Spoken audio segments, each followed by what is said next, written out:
به نام خداوند هستی بخش با چهارمین برنامه شهریار شناسی در خدمت شما عزیزان هستیم. در خدمت جناب آقای دکتر قاسمی، ریاست محترم دانشگاه پیام نور شهرستان شهریار. به استودیو خوش آمدید. سلام عرض می‌کنم خدمت شما و بینندگان عزیز. باعث افتخاره که یک جلسه دیگه دوره هم هستیم تا بتونیم راجع به موضوعات شهرستان صحبت بکنیم، به این امید که کمک بکنیم به توسعه بیشتر شهرستان شهریار ان شاءالله. خب بینندگان عزیز، بزرگترین معضلی که ما در شهرستان طی این 40 و خورده سالی که از انقلاب اسلامی گذشته مشکل مدیریت در شهرستان بوده که باعث عقب افتادگی چند برابری شهرستان در قسمت‌های مختلف شده. همونطور که در بحث‌های قبلی خدمتتون عرض کردیم، ما از لحاظ سرانه ها خب کمبودهای خیلی زیادی داشتیم که در جلسه قبلی خدمتتون عرض کردیم. آقای دکتر، استعدادیابی و استعداد پروری در شهرستان ما به چه شکلی است؟ خیلی سوال خوبی رو مطرح کردید جناب آقای وحدت عزیز. ببینید، هر منطقه‌ای، هر کشوری، هر استانی، هر شهری با منابع انسانی خودش ساخته میشه و اگر اون منطقه، مدیران منطقه، حالا در سطوح مختلف، بتونن استعدادهای منابع انسانی اون منطقه رو در یک نظام مناسب شناسایی کنن، پرورش بدن و درست ازش استفاده بکنن، خب این مهمترین سرمایه است که میتونه کمک کنه از بقیه منابع دیگری که منابع فیزیکی هست، منابع مالی هست و منابع اطلاعاتی هست و دیگر منابعی که در اختیار اون منطقه هست، به شرط اینکه افراد درست انتخاب بشن و افراد بهترین ها در مناصب اجرایی و عملی در جای خودشون قرار بگیرن، اون موقع میتونیم امیدوارشیم که از ظرفیت‌های اون منطقه به خوبی استفاده بشه و زمینه توسعه فراهم بشه. یه نکته دانشگاهی و علمی رو میخوام خدمتتون عرض بکنم آقای وحدت عزیز. ما در هر جامعه‌ای به طور نرمال هنجار، اگه یه پراکندگی نرمالی در هر جامعه وجود داشته باشه، معمولاً 3% آدما نابغه‌اند، 3% عقب ماندن و 94% آدم‌های معمولی هستن که حالا تو این منحنی نرمال بخشی از اون 94% از اون میانه به سمت بالاتر هستن، بخشی به سمت پایین‌تر. خب این 3% های نوابغ نقش بسیار مهمی دارن. ما در گفتمان منابع انسانی اسامی مختلفی داریم. بعضی موقع به نخبه اشاره میکنیم، بعضی موقع به نابغه اشاره میکنیم، بعضی موقع به سرآمدان اشاره میکنیم، بعضی موقع به سرشناس‌ها اشاره میکنیم، بعضی موقع به کارشناس‌ها اشاره میکنیم، بعضی موقع به کارگران ماهر و توانمند اشاره میکنیم که اینا همه ظرفیتن و هر جامعه‌ای به همینا نیاز داره. میدونید که شهرستان شهریار یکی از مهاجرپذیرترین مناطق ایرانه، یکی از سیاسی ترین مناطق ایران است. اینم نکته‌ای که ما اگر درست از سیاست آخه معنی خوبی داره، ولی متاسفانه چون ما از سیاست بد استفاده میکنیم.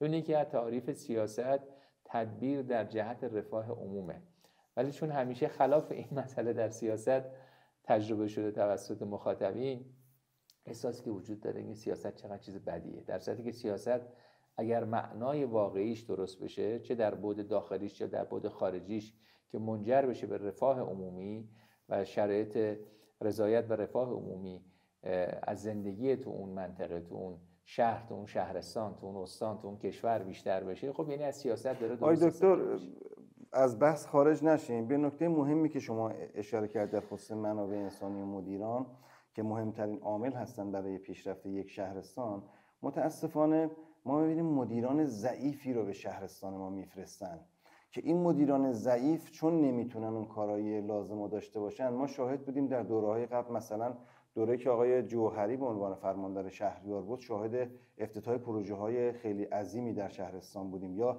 زمانی که آقای ناجی بودن خب خیلی اقدامات قشنگی تو شهرستان، پیشرفت‌های خیلی قابل توجهی انجام شد. اما در خیلی از موارد ورود مدیران ضعیف باعث میشه که این شهرستان ما پسرفت داشته باشه و پیشرفت نداشته باشه، با توجه به اینکه خب ما الان تو تقسیمات کشوری هم خب یه زمانی بود شهر قدس با ما بود، رباط کریم با ما بود، ملارد با ما بود، باز پیشرفت‌های چشمی داشتیم. اما الان که شهرستان ویژه شدیم میبینیم که به خاطر این مدیریت‌های ضعیف، حالا تو قسمت‌های مختلف، من منظورم الان فرمانداری نیست، تو شهرداری‌ها به همین شکل توی ادارات مختلف به همین شکل، از آب فاضلاب گرفته، اداره برق گرفته، تا اکثر این اداره ها ما میبینیم که با مشکل روبرو هستیم. الان شما حساب بکنید با این وضعیت ناترازی ها هم که بذاریم روش، ببینید چه فجایعی خواهد داد. ببینید خب مهمترین رکنی که میتونه به همینا کمک بکنه منابع انسانیه. منابع انسانی هم تو که شما گفتید تو ابعاد مختلف میشه بهش توجه کرد. هر دستگاهی، هر نظامی برای خودش رئیس داره دیگه، یه فرمانده داره که اونو هدایت میکنه. خب در سطوح بالاتر هم برخی از دستگاه توی سلسله مراتب وابسته به یک رئیس بالاتر هستن. در نظام دولتی ما در بخش خصوصی هم داریم که به حال یه سری وابستگی‌ها به سیستم بیرونی داره، ولی عمدتاً دخل و خرجش با خودشه دیگه، حداقل از بودجه‌های عمومی و بیت المال استفاده نمی‌کنه به تعبیری. و دستگاه‌هایی هم داریم که مردم نهاد هستن، یه بخشی به عهده خودشونه، یه بخشی ممکنه با حمایت‌های حالا چه بخش دولتی چه بخش خصوصی همراه باشه. نکته مهمی که وجود داره اینه که ما در هر یکی از این بخش‌ها وقتی فعالیت میکنیم، اول خودمون آیا به عنوان مدیر اینکه درست انتخاب شدیم برای اون کار یه نکته خیلی مهمه. و متاسفانه خب برخی از ما باور داریم که خیلی توانمندیم. یه کار قشنگی رو من دیدم آقای حیاتی دوست عزیزم با شما این کار رو انجام داده بود در رابطه با پدیده نارسیسم و خودشیفتگی، مطلبی رو ارائه کرد که خیلی ما بهش نیاز داریم روی این قضیه فکر بکنیم. اگه دوستان ندیدن من توصیه میکنم اون رو شما باز مجدد در شبکه‌های اجتماعیتون منتشر بکنید که پدیده بسیار خطرناکیه. بعضی از ما احساس میکنیم که ما بهترینیم، کسی از ما بهتر نیست، ما بهترین مدیریم، بهترین معلمیم، بهترین استادیم، بهترین ورزشکاریم و دیگه نیاز نداریم مثلا یاد بگیریم یا بخوایم تلاشی بکنیم برای اینکه اگر فردی بهتر از خودمون دیدیم رو بریم از او یاد بگیریم یا حداقل پشت سرش حرکت بکنیم که به نتیجه بهتری برسیم. این یه عارضه خطرناکیه که متاسفانه در بین خیلی از افراد در جامعه نهادینه شده. البته یه عارضه خطرناک دیگه هم داریم، کسانی که توانمندی دارن و دچار عارضه خودپنداری منفی میشن، یعنی احساس میکنن که ناتوانن در صورتی که ظرفیتایی دارن که باید به اونها کمک بشه، اون ظرفیت‌ها شناخته بشه. باز برگردیم سر این قصه، ما چه بکنیم؟ ببینید در این منحنی نرمالی که بهتون گفتم، این 3% هایی که به طور طبیعی نوابغ هستن در هر حوزه، 3% هایی که عقب مانده هستن در هر حوزه و 94% هایی که افراد معمولی هستن، یک فرمانده در هر بخش. این فرمانده میتونه فرماندار باشه، میتونه شهردار باشه، میتونه دهدار باشه، میتونه یه بخش خصوصی باشه، یه سازمان باشه، میتونه دانشگاه باشه. همه اینها اگر این ظرفیت رو داشته باشه که اول بگرده دنبال اون 3% سرآمدهای حوزه‌های تخصصی خودش و اونها رو در یک نظام مشخصی پیدا بکنه. بعضی موقع با پرسجو، بعضی موقع اون افراد با یک سری قابلیت‌های اولیه خودشون رو عرضه میکنن، نمایش میدن، میشه اونها رو شناسایی کرد و به شرطی که اون ظرفیت‌های اولیه در اینها دیده بشه. برخی از این ظرفیت‌ها شکوفا شده و برخی‌ها نهانه. اگر اونها رو در مسیر پرورش قرار بدیم و این فرد ممکنه ورزشکار باشه، ممکنه هنرمند باشه، ممکنه یه فرد فنی یا مکانیک باشه، ممکنه مدیر باشه و هر یک از ابعاد به حال ما تو این قصه بهشون نیاز داریم. شما کشورهایی که مهاجر میپذیرن اگر دقت بکنید، بعضی موقع میگن که ما امتیازی که برای مهاجرت میدن به یه فردی، میگن ما اندازه کافی مثلا پزشک داریم ولی پرستار بیشتر میخوایم، به پرستار امتیاز بیشتری میدن. یا در بعضی از حوزه‌ها مثلا یه استاد تمام دانشگاه مکانیک رو ممکنه انقدری که به یک مکانیک فنی که بیاد و یه سری کارا رو انجام بده بهش امتیاز ندن. اینه که هر محیط و منطقه‌ای بر اساس نیازهای خودش اگه میخواد توسعه پیدا بکنه باید بره سراغ استعدادها و استعدادها رو بشناسه و در مسیر پرورش قرار بده و در جای مناسب خودش برای بهره وری استفاده بکنه.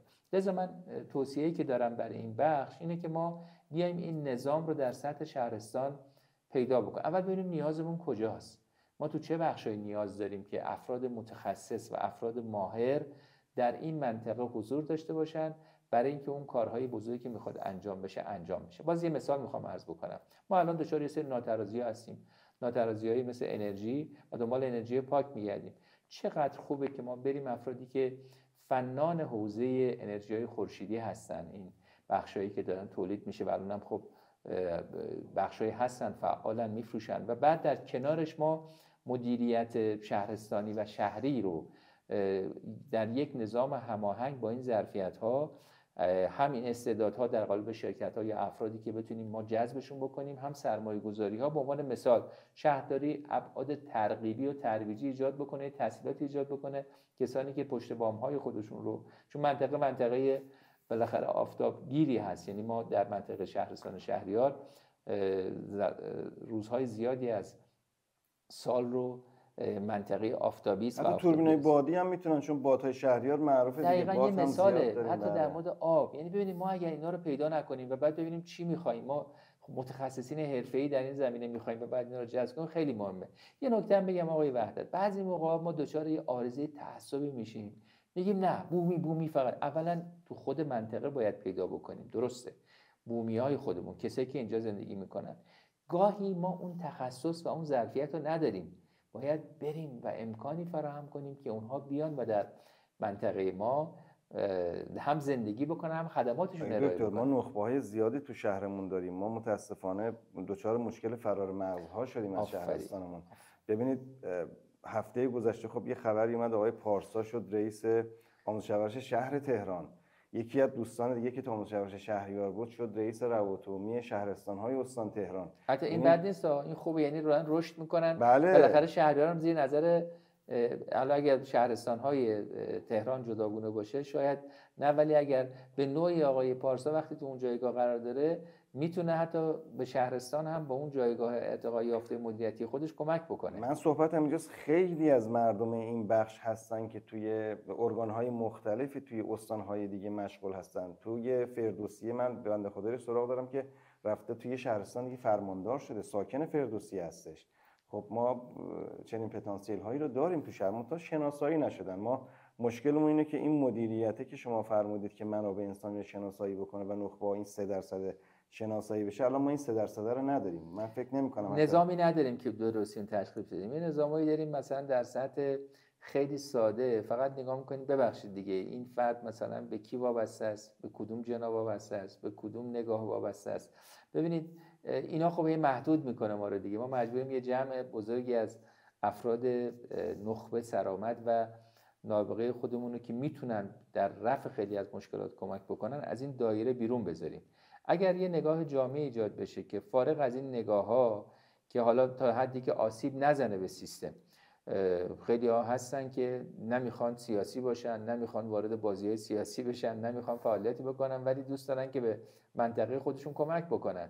خب چه اشکال داره این اگر سوابق سیاسی نداره ولی میتونه کمک کنه به منطقه خودش، بیاریم و از او استفاده بکنیم. ما یه مقدار اگر بخوایم، ولی آقای وحدتی یه نکته خیلی خوبی اشاره کردیم، ما اگر برای مخصوصاً نخبگانمون و خبرگانمون و سرآمدامون که اینا به یه ظرفیتایی میرسه، اگر بستر مناسبی فراهم نکنیم مهاجرت میکنن و تو اون منحنی هر چقدر این 3% رو برن تو جامعه دیگه، اون 3% اون جوامع دیگه میشه 4%، 5% و اون خودش یعنی بستر برای رشد و توسعه. آقای دکتر ممنونم از حضور حضرت عالی. اگر امکان داره تو 1 دقیقه جنبندی بفرمایید. جناب وحدت، من میخوام حالا ارکان کلیدی که به نظر میرسه همونجوری که شما فرمودید، چه بخش خصوصی چه بخش دولتی، شهرداری ها و تمام بخش مردم نهاد، یکی از جاهایی که کارش همینه و باید به نوعی این ارتباط برقرار بشه، محیطایی مثل آموزش پرورش. امیدوارم که این فضا براش فراهم بشه. حالا حداقل دانشگاه هاست، ما آمادگی کامل داریم برای اینکه تو این قضیه کمک کنیم، هم در تعیین شاخص ها هم پیشبرد اهداف. فقط ما نیستیم، دانشگاه‌های خوبی در منطقه وجود داره. دانشگاه پیام نور هست، دانشگاه آزاد اسلامی هست، دانشگاه جامعه علمی کاربردی هست. اینا همه ظرفیت برای هم استعدادیابی و هم استعداد پروری که امیدوار هستیم انشالله این ارتباط بین نهادهای مختلف برقرار بشه و ما این 3% های اول همه مهمن، 100% جامعه مهمن و همه باید رشد بکنن. ولی یک دانشمندی، من اینو حسن ختام جلسه بگم، یکی از کشورهایی که خیلی پیشرفت کرد، یکی از الگوهاشون همین بود. گفتن ما اولین کاری که باید بکنیم در سطح کشور 3% جوامع خودمون رو پیدا کنیم، بعد بریم سراغ 3% کشورهای دیگه و مکانیزم‌هایی مثل المپیادها و بخش‌های مختلفی رو برقرار می‌کردن. هر افرادی که سرآمد میشدن و بهترین نتیجه رو کسب میکردن به راحتی براشون بورسیه‌های دانشگاهی و بخش‌های مختلف فراهم میکردن که برن تو اون کشورها. معتقد بودن که این 3% ها اون جامعه رو رشد میده، یعنی به نفع اون 97% تمام خواهد شد، چون اینا ثروت‌هایی هستن که از مجموعه ثروت موجود به بهترین نحو میتونن استفاده بکنن. من امیدوارم این نگاه در سطح منطقه به وجود بیاد، ما بورسیه فراهم بکنیم، امکان فراهم کنیم، تسهیلاتی رو بذاریم برای کسانی که سرآمدان کشور هستن. اگر شما به این منطقه بیاید و به این ظرفیت‌ها برسید، ما از شما حمایت میکنیم، چه در تحصیل، چه در مطالعات، چه در پژوهش، تا به نتایجی برسید که به نفع این مجموعه باشه. این اون نکته‌ای که من فکر میکنم ما اگر تو مسیر شرکت بکنیم از منابع انسانی ما میتونیم خوب استفاده کنیم. انشالله. تشکر میکنیم از آقای دکتر. امیدواریم که مسئولین شهرستان هم با عزمی راسخ تو این مسیر گام بردارن و باعث رشد و ترقی شهرستان ما بشن انشالله. از دوستان عزیزی که خودشون رو نخبه میدونن میتونن با ما تماس بگیرن و تو برنامه‌های ما شرکت داشته باشن. تو هر یک از برنامه‌های ما میتونن بیان و اظهار نظر داشته باشن. هیچ هزینه‌ای هم نداره. این برنامه به صورت رایگان هست. ما میتونیم در خدمت این عزیزان باشیم. خدایا چنان کن سرانجام کار تو خوشنود باش ما رستگار. احسنت. ممنون.